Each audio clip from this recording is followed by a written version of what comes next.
Hello जी, good morning. कैसे हैं आप सब? तो जी सुबह के बजे हैं लगभग 10:15 के आसपास का टाइम। और जो है आज मेरा दिन शुरू हो रहा है। अभी से दिन तो वैसे शुरू हो गया था, वही 5:15 5:30 बजे उठ के नहा धो के पूजा पाठ करके मैं वापस से रजाई में बैठ गई थी, क्योंकि ठंड इतनी ज़्यादा हो रही है।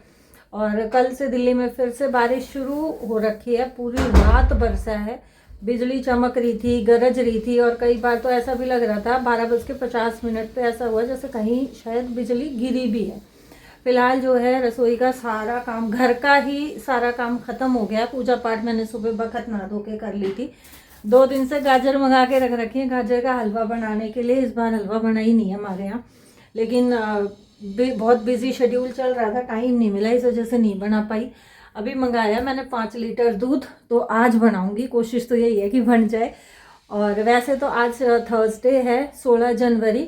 अब ये मुझे पता नहीं भाई ये व्लॉग कब तक जाएगा, क्योंकि ऑलरेडी जो है इससे पहले 2 व्लॉग पेंडिंग में पड़े हैं जो मेरे को इससे पहले पोस्ट करने हैं। तो ये आई डोंट नो कि 18 को आपको मिलेगा, 19 को मिलेगा, या उससे भी लेट मिलेगा, क्योंकि ठंड इतनी ज़्यादा हो रही है ना कि ऐसे टाइम पे कुछ भी ना तो काम करने का मन करता है, हाथ पैर ठिर रहे हैं वो अलग, और मेरे को तो कुछ ज़्यादा ही ठंड लगती है। तो चलो फिलहाल जो है नाश्ते की और खाने की, अब तो खाना ही बनेगा क्योंकि 10:15 10:30 हो रहे हैं। एग्जैक्ट जो टाइम अभी हो रहा है वो रहा है 10:17 का। तो मैंने भिगो रखे हैं छोले, आज छोले बनाऊंगी। अब छोले के साथ पूरी बनेगी, रोटी बनेगी, चावल बनेंगे, कुछ आइडिया नहीं है। डेयरी प्रोडक्ट का कोई भी आइटम, चाहे मैं सोसाइटी की दुकान से मंगा लूँ या मैं ऑनलाइन मंगा लूँ, कभी ऐसा होता है कि दही में नहीं जमा पाई तो लस्सी नहीं बनती है। कभी ऐसा होता है कि ठंड की वजह से नहीं जमती है तो दही लस्सी भी कई बार मंगानी पड़ती है। पनीर मंगा लेते हैं। हमेशा ही पैकेट इतने गंदे आते हैं ना, मन नहीं करता है हाथ लगाने का। मैं सिंक में डाल के थोड़ी देर निवाया पानी चला देती हूँ, उसके बाद इनको धो धा के रखती हूँ। कुछ तो कोविड ऐसा आके गया है कि कोविड के बाद से ही जो है थोड़ा ना मनों में कह सकते हैं कि वहम जैसा भी हो गया है कि नहीं, बाहर से कोई चीज़ आती है तो पहले उसको धो, उसके बाद उसको यूज़ करो। सब्जियां और फल तो हम धोते ही थे, बट अब तो पैकेट्स का भी ऐसे ही रहता है कि नहीं भाई पहले धो लो, पता नहीं कैसे कैसे हाथ लगे हुए हैं। अच्छा, अपना किचन का काम शुरू करने से पहले इंडक्शन को स्लो कुक पे चालू करके मैंने 3 लीटर दूध का खोआ बनना रख दिया है। बीच बीच में मैं इसको चलाती रहूँगी, अनअटेंडेड बिल्कुल नहीं छोड़ूंगी, क्योंकि स्टील की कढ़ाई है। और कढ़ाई चाहे आपकी स्टील की हो या एल्युमिनियम की हो, दूध को अगर आप अनअटेंडेंट छोड़ देते हो ना तो नीचे लगना चालू हो जाता है। और जब से आपने मुझे ये बताया है कि नहीं पहले थोड़ा पानी डालो उसके बाद दूध डाल के गर्म करो तो जलता नहीं है, ये बहुत काम आ रही है ये टिप मेरे आप लोगों की। यहाँ साथ साथ छोले उबलने रख रही हूँ, तो इसमें कुछ खड़े मसाले डाले हैं, एक तेज पत्ता, एक बड़ी इलायची मुँह खोल के, और एक टुकड़ा दालचीनी का।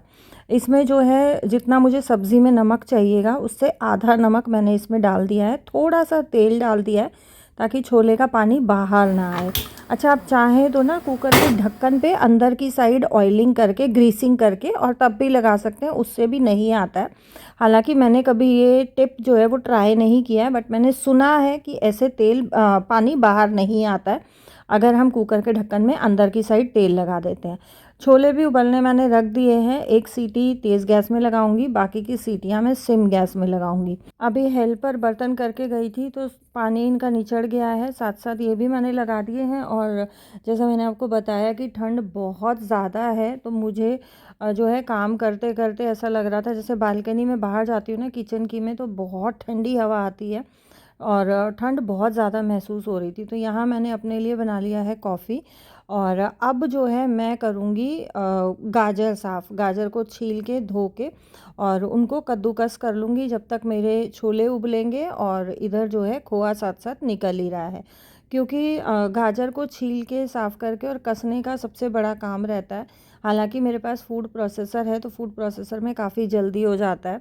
और जैसा मैं आप लोगों के साथ कई बार ये चीज़ शेयर कर चुकी हूँ, और मैं ना अपना एक्सपीरियंस आप लोगों के साथ शेयर करती रहती हूँ, जो भी गैजेट्स में यूज़ करती हूँ, जो भी यूटेंसिल्स में यूज़ करती हूँ, ताकि आप लोगों को थोड़ा हेल्प रहे। अगर आप ख़रीदने की सोच रहे हो तो पहले से आपके पास फीडबैक रहे। और गाजर का कुछ काम मैंने निपटाया, तब तक छोले भी अच्छे से बॉयल हो गए हैं। कुकर का प्रेशर निकलने के बाद खड़े मसाले मैंने इसमें से निकाल लिए हैं, क्योंकि जो भी मुझे खड़े मसालों का फ्लेवर चाहिए था वो छोलों में आ गया। इनमें से कुछ छोले मैंने निकाल के रख लिए हैं हैं क्योंकि मुझे छोले ना थोड़े ज़्यादा लग रहे थे। मेरे हस्बैंड जो है छोले राजमा वगैरह कम खाते हैं। तो जी हाँ, सरसों के तेल में मैंने हींग जीरा अच्छे से भून लिया है और आज जो है मैं डाल रही हूँ अदरक लहसुन को कूट के, जो लहसुन वगैरह कूटने का होता है ना छोटा वाला, उसमें मैंने अच्छे से इनको बारीक से कूट लिया है और अच्छे से इनको हींग जीरा के साथ पकाने के बाद बारीक चॉप किया हुआ इसमें मैंने प्याज डाल दिया है। प्याज को भी अच्छे से गोल्डन ब्राउन होने तक भूनेंगे और इसके बाद मैंने इसमें ऐड किया है टमाटर का पेस्ट, जिसमें मैंने साबुत लाल मिर्च और थोड़ा सा साबुत धनिया डाला था। अब इसमें मसाले में जो बेसिक मसाले रहते हैं, हल्दी, कश्मीरी लाल मिर्च, धनिया पाउडर, अच्छे से मिक्स करके ढक के सेम गैस पे पकने के लिए मैंने इसको छोड़ दिया है। मसाला भुनेगा जब तक मैं मेरा जो गाजर का बाकी का काम बचा हुआ था उसको निपटा लूँगी, क्योंकि आज एक तो मैं वैसे ही आधे दिन से अपना काम शुरू कर रही हूँ और मुझे ये था कि बस अब मैं लग गई हूँ ना, तो चाहे ठंड बढ़े या चाहे ठंड कम हो, अब तो मुझे काम निपटाना ही है, क्योंकि खोए के लिए दूध चढ़ा दिया है और अगर मैंने इसको छोड़ दिया तो फिर ये इतना ना दूध भी वेस्ट हो जाएगा। तो यहाँ साथ साथ मैं अपने खोए को भी संभाल रही हूँ, सब्जी को भी संभाल रही हूँ और हलवे की भी तैयारी में मैं लगी हुई हूँ। अच्छा, आर्ट विद फन करके एक आईडी है, शायद इन्हीं बहन ने पूछा था कि इंडस वैली के बर्तन क्या दीदी बहुत ज़्यादा हैवी हैं और क्या बहुत ज़्यादा महंगे आते हैं। तो जी ये जो कढ़ाई मैं यूज़ कर रही हूँ ये भी इंडस वैली की है और इंडस वैली के बर्तन बहुत ज़्यादा महंगे नहीं पड़ते हैं। नॉर्मली जो बाकी स्टील के बर्तन आते हैं वे उतने ही रेंज में आते हैं और इसीलिए मैं आप लोगों के साथ अपना कूपन कोड शेयर करती हूँ। आप अगर किसी भी आइटम पे इंडस वैली के किसी भी प्रोडक्ट पे खुशी 12 कूपन कोड यूज़ करते हो तो आपको जो भी MRP है उस पर 12% एक्स्ट्रा डिस्काउंट मिल जाता है। मैंने ऑफलाइन एक कढ़ाई ली थी प्रेस्टीज की, जिसमें मैं खोआ बना रही हूँ। इसका सिर्फ बॉटम भारी है, साइडों से इसका स्टील जो है वो बहुत पतला है, तो इसमें खाना चिपकता है, कढ़ाई भी जो है काली हो जाती है। जैसे हमेशा शिकायत रहती है कि स्टील के बर्तन सब्जी बनाने में काले पड़ जाते हैं या जल जाते हैं, तो वो शिकायत रहती है मुझे प्रेस्टीज की कढ़ाई में जो मैंने ऑफलाइन ली थी। लेकिन अभी फ़िलहाल जो है मेरे पास इंडस वैली की 4 से 5 कढ़ाई हैं और ये इंडस वैली का ही जो है मैं तवा भी यूज़ करती हूँ कास्ट आयरन का, और इंडस वैली के मेरे पास जो है लंच बॉक्सेस भी हैं। तो अभी तक इंडस वैली के किसी भी प्रोडक्ट में मुझे कोई भी कमी नहीं दिखाई दी है और जो भी प्रोडक्ट रहता है जो मुझे जेन्युइन लगता है कि हाँ, जिसको अगर आप मेरे थ्रू ख़रीदते भी हो तो आपको नुकसान नहीं होगा या आपको रिग्रेट नहीं होगा, वो ही प्रोडक्ट्स का रिव्यू मैं आपके साथ शेयर करती हूँ। तो अगर आप लेना चाहते हैं तो आप बिंदास ले सकते हैं, आपको कोई भी दिक्कत नहीं आएगी, आप बहुत खुश होगे मेरी तरह इंडस वैली के साथ जुड़ के। तो आप अगर लेना चाहते हैं तो इंडस वैली की वेबसाइट पे जाके और आप जो है चेकआउट कर सकते हैं। मैं आपके साथ लिंक शेयर कर दूंगी डिस्क्रिप्शन बॉक्स में।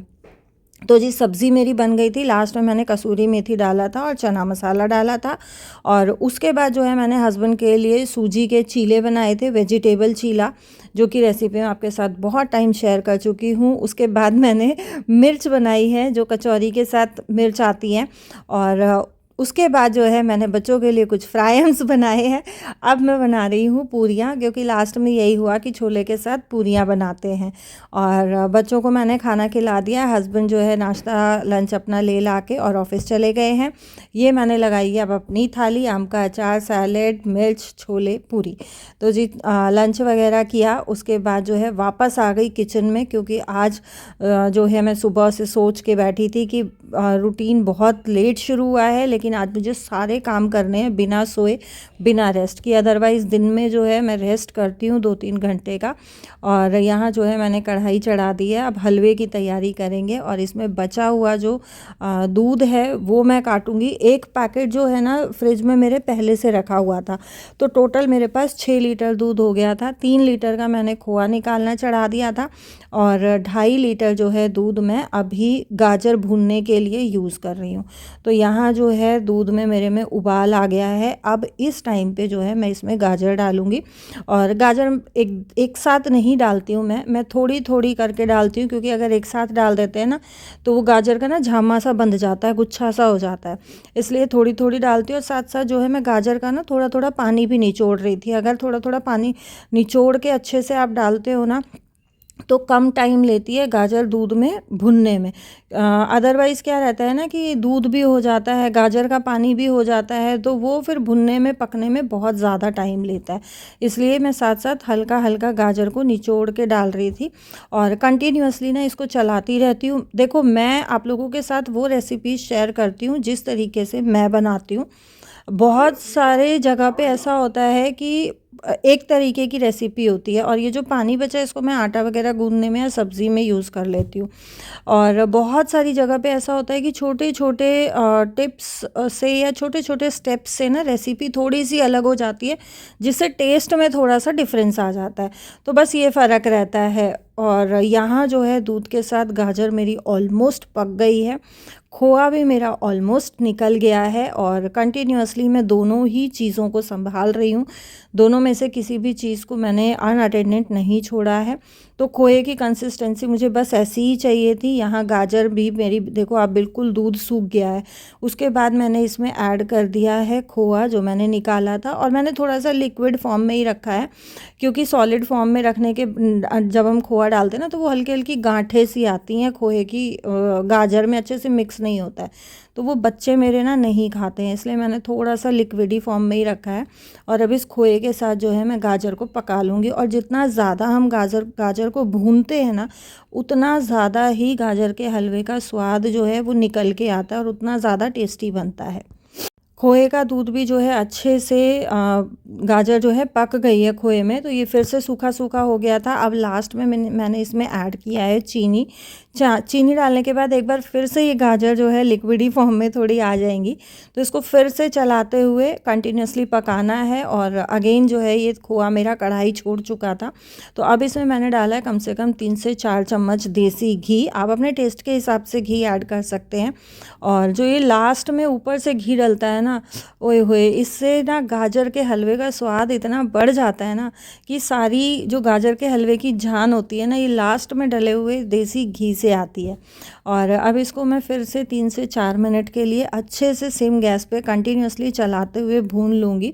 और गाजर का हलवा हमारा बनके बिल्कुल रेडी हो गया है। बहुत टाइम लगता है गाजर का हलवा बनाने में, लेकिन जब बनता है ना तो खाने में उतना ही आनंद आता है। ये सबसे पहले मैंने भगवान जी के लिए निकाल दिया और खुशी का था कि मम्मी आप मेरी बर्फ़ी बना दो। उससे क्या रहता है ना, वो पढ़ती है तो वो अपने टेबल पे चीज़ें रखती है, तो वो पढ़ते पढ़ते उठा के खाती रहती है। अभी कटोरी में अगर रहेगा तो चम्मच से थोड़ा सा उसको ना वो नहीं सेटलमेंट बैठता है उसका, तो इसलिए उसके लिए मैं ये थोड़े से हलवे की जो है बर्फ़ियाँ जमा रही हूँ। तो उसके लिए मैंने प्लेट में नीचे अच्छे से देसी घी लगा लिया है पूरी प्लेट में, ताकि ठंडी होने के बाद ये आराम से जो है प्लेट छोड़ दे।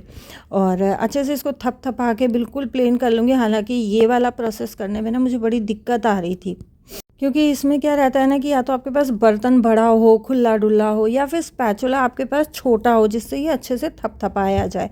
बट फिर भी जैसे तैसे करके और मैंने इसको सेट कर दिया था। और लास्ट में इसको मैंने गार्निश किया बारीक कटे हुए काजू से, बारीक कटे हुए पिस्ते से। और फिर से इसको अच्छे से प्रेस कर दिया ताकि काजू और पिस्ता ना हलवे के ऊपर चिपक जाए। इसको मैंने 3-4 घंटे के लिए छोड़ के रखा और उसके बाद जो है मैं अब काट रही हूँ इसकी बर्फ़ियाँ। फ्रेश की भी बर्फ़ियाँ कट जाती हैं, बट मुझे ये था कि नहीं, ठंडा हो जाएगा ना उसके बाद काटूंगी तो बड़े अच्छे शेप में आती हैं बर्फ़ियाँ अगर ठंडे होने के बाद हम काटते हैं तो। और अगर आपको एक्सपीरियंस नहीं है तो आप पहले से काट के रख सकते हो। तो ये बर्फ़ियाँ हमारी जम के बिल्कुल रेडी हो गई है और आप देखो कितने आराम से बर्फ़ी निकल रही है। और यकीन मानिए बहुत टेस्टी बना था हलवा।